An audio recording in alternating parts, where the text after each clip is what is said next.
We become whatever we exchange our time for.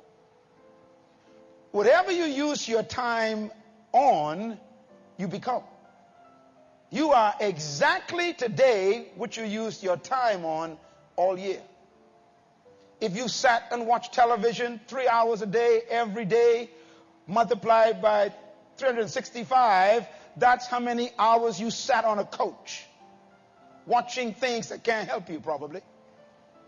The amount of time you put off going to evening school this past year and replace it with activities that were not academically progressive has brought you where you are right now. You are exactly what you have used your time for. And God keeps on giving us a little bit more time. Maximizing your life is simply maximizing your use of time. And I'm here to challenge you as we leave this year to make a decision tonight to use your time more effectively in the new year. Because you are only the sum total of what you've done with your time. Everybody really lives the same thing. They live the same 24 hours. It's just that some people, their results are different because of the way they use their 24 hours. You don't need to be smart to be successful. You need to be wise in use of time. I have accomplished some things this year because of the way I use my time. And those things have benefited me greatly. But they are a result of how I use my time. And to maximize your life is simply maximizing your use of time. Let me give you a couple of things to think about. I call it the inevitable goal. He who aims at nothing will always hit it. Don't look now, but you're probably sitting next to someone who has been very successful at hitting it every time. If you plan to do nothing, you probably succeeded last year or this year. And it's important for you to stop shooting in the wind. How do you maximize your life? First of all, let's define what it means to maximize.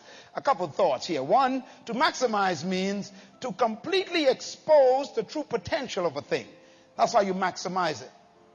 In other words, do we know all of who you were supposed to be in 2005? And will we see what you're supposed to be delivering to the world in 2006?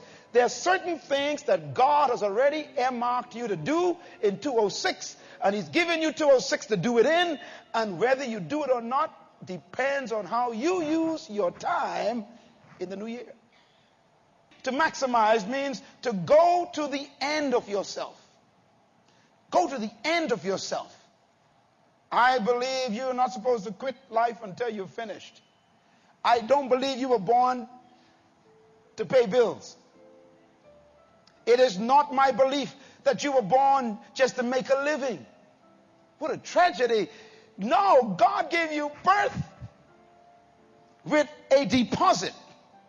And He wants you to die empty. The end of yourself. Die like Jesus died. He never said He was finished. He said it. The assignment, the deposit was finished. You will never finish because you are an eternal spirit. But the assignment on earth, God said, don't you come back to me full of anything. Be one who lived to the end of yourself. That's what I'm committed to do. I don't live just smart. I live hard. I believe in doing the best I can every time in everything I do. Going to the end of myself. To maximize means to empty yourself of your full capacity. I like the way the Apostle Paul wrote it. Paul says, I am like a drink offering being poured out before the Lord. And then he says, now I am spent. That means empty. And I am now ready to be offered.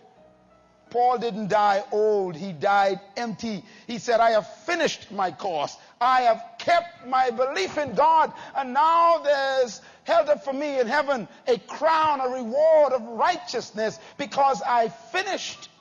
I didn't just die. There's a verse that I want you to write down. It's a powerful verse in the book of Ecclesiastes, and it talks about years. Here's what it says. However many years a man may live, let him enjoy them all. God says, look, I don't want you to just suffer through another year. I don't want you to just live going from 9 to 5 and then from 5 to 9, 2 jobs, killing yourself. He said, look, I want you to enjoy your life. For some of you, last year was nothing but one big problem. And some of you got so sick from the problems, you never had a chance to enjoy the year. Some of you working so hard to keep a house over your head, you don't enjoy the house. Paying that car note, and you don't go for a cruise anymore down by the beach just to enjoy the car. It's amazing. You got kids and never enjoy them. You're too busy trying to clothe them and never spend time just enjoying them. God says, I give you many years, not just to live them, but to what? Enjoy them. Please make a decision to enjoy 206. Proverbs 90. Psalm 90, rather, verse 12. Read this. It says, teach us, O Lord, to number our days aright, that we may gain a heart of what? Wisdom. In other words, be wise in how you use your days. And that term, number our days aright, means teach us, Lord, to use every day correctly. You know what I do every day? Every day, and I've been doing this for years now, I account for what I do in the day that's taking me closer to my passion and my dreams. I try to do something every day that gets me toward my dream. I try to do at least one thing that moves me to my dream. Making every day count. This is the Bible. The Bible says, teach me. In other words, tonight, he wants you to be taught on how to use every day in 2006. And you got 365 of them. Teach me how to use every day.